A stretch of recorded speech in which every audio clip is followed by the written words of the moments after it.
A54 dengan Vivo V29 tahun lalu, Samsung benar-benar dibikin kewalahan dengan skor 4-2. Tapi spoiler aja, tidak dengan duel ini. Samsung bisa memberikan perlawanan. Apakah kali ini Vivo yang kewalahan?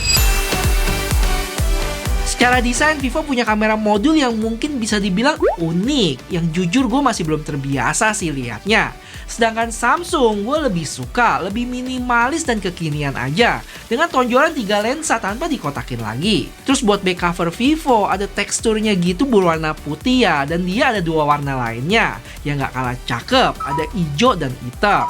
Yang jelas ketiganya minim sidik jari. Sedangkan Samsung polos aja dengan 3 warna yang jiplakan sidik jarinya minim. Cuman satu yang jadi nilai plus Samsung A55 ini dari Vivo dan model sebelumnya A54 adalah framenya dari metal. Ini bikin HP-nya sih udah rasa-rasa flagship sih. Lebih tepatnya kayak S24 regular. Terus flat juga ya dengan tonjolan di bagian volume dan power button sini. Untuk feel genggam, seperti yang udah gue bilang sebelumnya, Vivo terlalu tipis dan licin juga. Jadi ada feeling ngeri jatuh. Mau nggak mau masih pakein case sih. Sedangkan Samsung walaupun lebih lebar, tebal, dan berat, buat gue lebih tenang aja genggamnya dibanding Vivo. Ya plus minus. Overall, walaupun feel premium di Vivo buat gue lebih dapet karena lengkungan di bodinya, tapi karena desain, frame, dan look secara keseluruhan di Samsung yang terlihat seperti HP flagship, poin ini gue kasih ke Samsung. Cuman serius ini tipis banget bedanya. Dan jangan baper ya kalau nggak sesuai sama preferensi kalian. Teman-teman bisa ikutan hitung sendiri ya. Nggak cuma di topik ini tapi topik-topik lainnya. Jangan lupa share juga di komen. Buat layar, Vivo sedikit lebih gede 0,18 inch dengan resolusi yang lebih baik juga di 1,5K berbanding Full HD Plus di Samsung. Buat brightness kalau gue lihat secara langsung emang Vivo lebih terang ya untuk kondisi indoor gini. Sedangkan outdoor juga sama, Vivo lebih terang tipis. Untuk kualitas gambar nggak usah diraguin lagi buat kedua HP ini ya, sama-sama cakep. Cuman yang perlu diperhatiin adalah bezelnya yang jelas bikin pengalaman nonton lebih puas di Vivo. Lebih seamless aja tanpa bezel di kanan kiri dengan layar lengkungnya ini. Sedangkan Samsung cukup berasa tuh. Overall untuk ini pilihan gue jelas ke Vivo, lebih karena bezelnya sih yang bikin nonton lebih enak. Jelas kayak biasa di sini gue bakal tes Antutu 6 kali berturut-turut, recording 4K, nonton YouTube, download, Geekbench, dan rendering sama 3D Mark Wildlife Stress Test.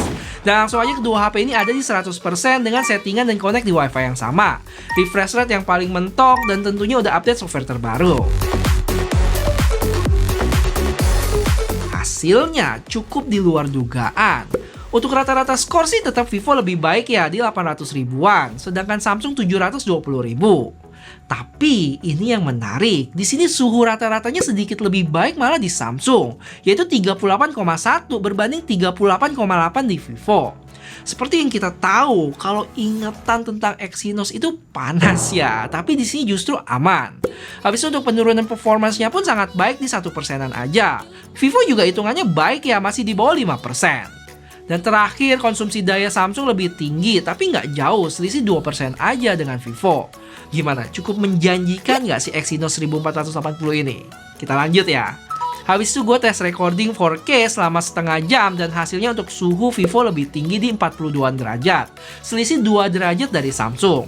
Untuk konsumsi daya pun Vivo lebih memakan daya 2% ya. Apakah artinya kualitas video Vivo lebih baik dari Samsung? Nanti kita buktiin di bagian kamera. Sedangkan nonton YouTube selama setengah jam, baterai berkurang 3% di Samsung dan 4% di Vivo. Dengan suhu yang sama-sama adem di 30 derajat.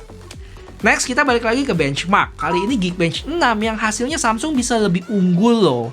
Untuk single core-nya itu lebih tipis aja sih, terpaut 9 poin. Sedangkan multi-core hampir 300 poin.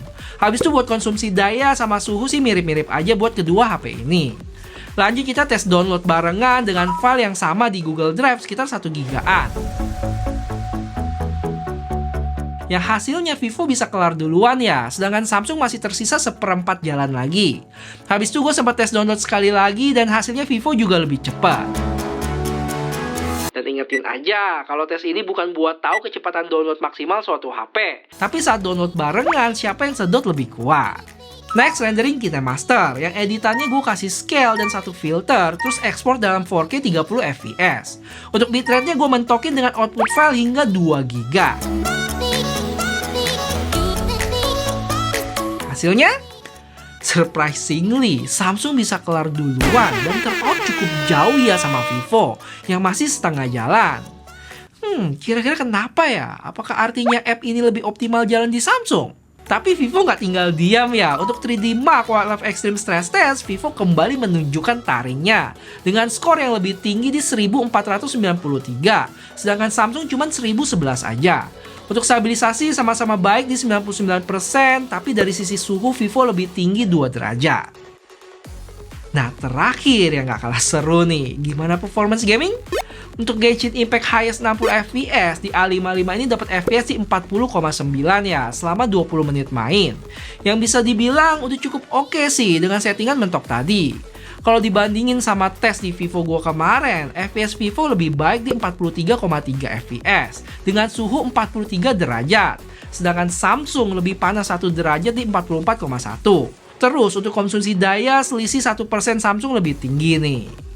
Lanjut buat settingan game, khususnya Mobile Legends, Vivo bisa lebih jauh ya, dapat di Super Ultra. Sedangkan Samsung sayangnya masih di High, yang gua yakin kedepannya bakal bisa lebih sih.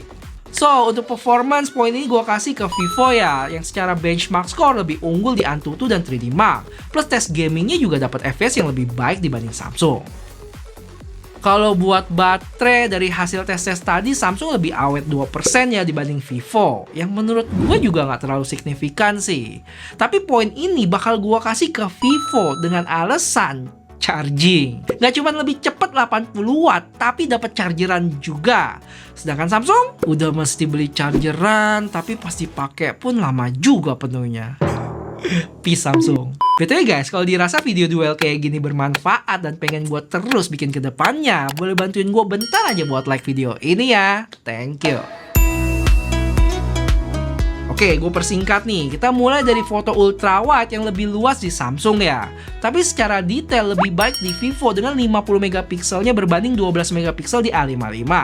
Habis itu buat satu kali dari sisi gambar Vivo lebih dicerahin ya, lebih menarik sih. Tapi kalau ditanya lebih mendekati asli mana, gue lebih condong ke Samsung malah. Hal ini juga berlaku buat indoornya lebih cerah di Vivo. Dan buat zoom mentok bisa sampai 20 kali di Vivo dan 10 kali di Samsung. Tapi untuk objek-objek yang deket gini justru kebalikan, Samsung yang lebih cerah.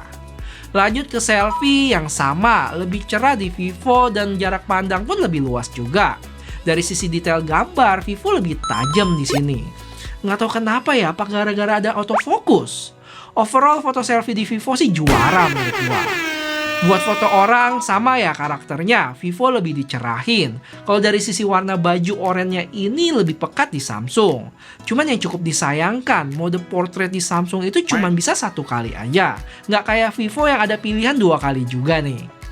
Terus buat lensa 5 megapiksel makro di Samsung udah termasuk baik hasilnya. Di Vivo juga bisa, tapi pakai ultrawide. Ya walaupun nggak bisa sedekat makronya Samsung. Habis itu gimana dengan video?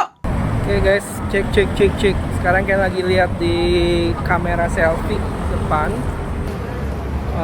antara Samsung dengan Vivo. Kalau dilihat di sini, ada 3 hal yang kelihatan cukup jelas di sini. Pertama, dynamic range Samsung juara ya. Gedung dan langit di belakang masih terekspos dengan baik. Nggak cuma di outdoor, tapi indoor juga sama. Habis itu untuk jarak pandang, Vivo lebih luas karena bisa sampai 0,8 kali. Yang kalau disamain 1 kalinya mirip-mirip aja. Terakhir warna kulit yang gue berasa agak sedikit kekuningan atau lebih coklat gitu di Samsung. Tapi tipis aja sih. Dan seingat gue ini lebih mending daripada A54 dulu yang off banget. Mungkin ya, cuman buat pastinya nanti gue bakal bandingin sama A54 di video terpisah. Jadi subscribe dulu buat yang belum, oke? Dan nggak lupa Vivo punya autofocus di sini. Jadi kalau ada objek dekat di depan masih bisa fokus dengan baik dibanding Samsung yang ngeblur. Cuman sayangnya untuk stabilisasi video selfie, selain 1080p 30, Vivo keok. Mau di 1080p 60 ataupun 4K 30 juga sama tuh. Terus kalau ngomongin pindah lensa, enaknya kedua HP ini tuh bisa pindah lensa depan ke belakang dan sebaliknya ya. Dan bisa juga ke ultrawide pas recording. Cuman sayangnya di Samsung sempet nge-freeze gitu dan audionya juga kepotong. Cukup disayangkan sih ini. Dan satu lagi yang kalian mesti tahu, kalau pindah lensa ini cuma bisa di 1080p 30 fps aja untuk Vivo. Sedangkan Samsung lebih fleksibel, bisa di 4K 30, pindah depan belakang dan juga ultrawide. Untuk zoomnya sama-sama mentok di 10 kali, yang menurut gue lebih baik di Samsung dalam menghandle cahaya. Sedangkan dari sisi gambar, Vivo lebih dihalusin gitu, dengan tekstur yang nggak terlalu kelihatan. Sedangkan Samsung masih kelihatan tapi noise-nya lebih berasa. Buat foto low light, Vivo jagoan gua. Bisa meredam cahaya lebih baik dan noise-nya pun lebih minim ya. Padahal ini pakai mode auto. Hal ini karena setiap foto Vivo selalu trigger auto night mode-nya ya. Sedangkan Samsung jarang banget. Kita mesti ke mode night baru deh ke trigger. Sama satu lagi, aura light di Vivo yang hasilnya lebih baik dari flash biasa. Background masih terekspos dengan baik dan kulit muka lebih akurat. Sedangkan buat video, jagoan gue lebih ke Samsung sih, yang punya warna lebih akurat dibanding Vivo. Contohnya daun ini yang aslinya agak kekuningan. Habis itu buat selfie pun di Samsung lebih balance ya. Muka masih jelas terlihat dan cahaya di belakang pun bisa diredam lebih baik dari Vivo. So, kedua HP ini nggak diraguin lagi ya, punya foto dan video yang bagus-bagus dibanding sama kebanyakan HP mid-range Android lainnya. Cuman kalau disuruh pilih, overall gue lebih condong ke Samsung ya, terutama untuk video dengan stabilisasi yang mulus, dynamic range yang lebih baik, perpindahan lensa yang lebih fleksibel di beberapa resolusi, dan lain sebagainya. Walaupun ada beberapa hal yang bikin ngiler di Vivo, kayak misalnya selfie yang luas dengan autofokusnya yang mantep, foto objek orang yang lebih glowing, aura light yang belum ada tandingannya, dan lain sebagainya. Jadi untuk topik ini, gue bakal kasih nilai ke Samsung. Sekali lagi ingat, kedua HP ini udah punya foto video yang bagus-bagus kok. Tergantung kalian aja, lebih cocok dan kepake yang mana. Untuk spek lainnya, Vivo bisa gue bilang babak belur sih. Mulai dari IP rating yang baru bisa ciprat-ciprat dibanding Samsung yang udah bisa celup-celup. Terus dari sisi vibration juga lebih lemah kalau dibanding Samsung. Dan speaker mononya yang berasa juga loh kalau dibandingin gini.